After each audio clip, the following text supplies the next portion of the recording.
In India, the scale of child vulnerability is difficult to comprehend. Millions of children navigate life in street situations, facing severe poverty, displacement, and exploitation on a daily basis. When authorities finally identify a child in these circumstances, it is easy to view their physical rescue as the end of the story. The moment they are removed from immediate danger, the crisis appears resolved. But that rescue is often the start of a second, hidden hurdle. Returning a vulnerable child to a safe environment requires an incredibly complex logistical process of restoration and repatriation. This is a preliminary assessment report, a standard form used by law enforcement. It illustrates the traditional approach to this process, passing a child through a fragmented web of local police, child welfare committees, and regional NGOs, entirely reliant on physical paperwork and manual data collection. Because the system relies on physical folders moving between desks, it is deeply fragile. When a child's case crosses state lines, vital information gets delayed, misfiled, or simply lost in the shuffle. The consequence of this bureaucracy is severe. A child who has already survived exploitation can become lost all over again, this time trapped inside the very system designed to save them. Passing good laws provides the legal framework, but protecting a child depends on the administrative infrastructure capable of executing those laws across thousands of miles. This is where the National Commission for Protection of Child Rights, or NCPCR, steps in. Formed by the Indian government, their specific mandate is to protect, promote, and defend child rights across the country. A major part of their work is monitoring the implementation of vast nationwide laws, like the Juvenile Justice Act and the Protection of Children from Sexual Offenses, or POCSO Act. In recent years, the NCPCR's strategy aligned with a broader governmental initiative known as Digital India, a massive program launched to transform the country into a digitally empowered society.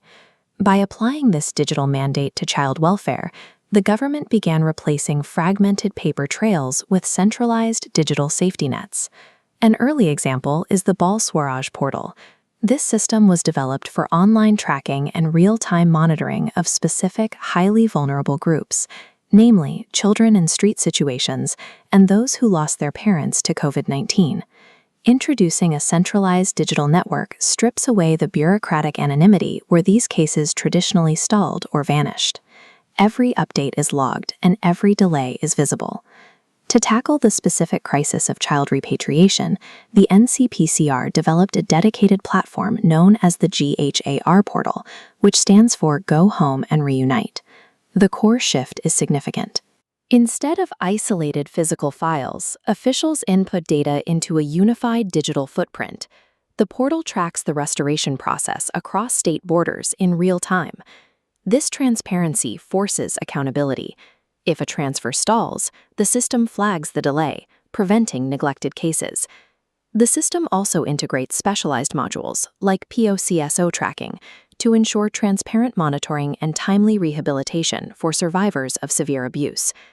By centralizing this data, the GHAR portal moves child repatriation away from a fragmented paper trail toward a system of active, continuous monitoring. Discussions about child rights often treat the concept as an abstract moral imperative rather than an enforceable logistical reality. Digital portals like GHAR take those abstract rights and convert them into measurable, actionable data points that institutions can track. This is a flowchart outlining the investigation and prosecution of online exploitation.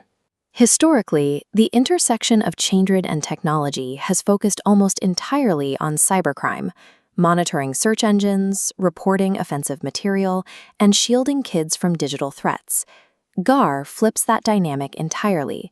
It proves that intelligent digital infrastructure is just as critical for navigating the physical world as it is the cyber world. The value of this technology is realized when data leads to a physical result, a vulnerable child safely crossing the threshold of their home. In a massive, highly populated bureaucracy, laws define what we owe to children. Digital logistics provide the visibility required to ensure those obligations are actually met.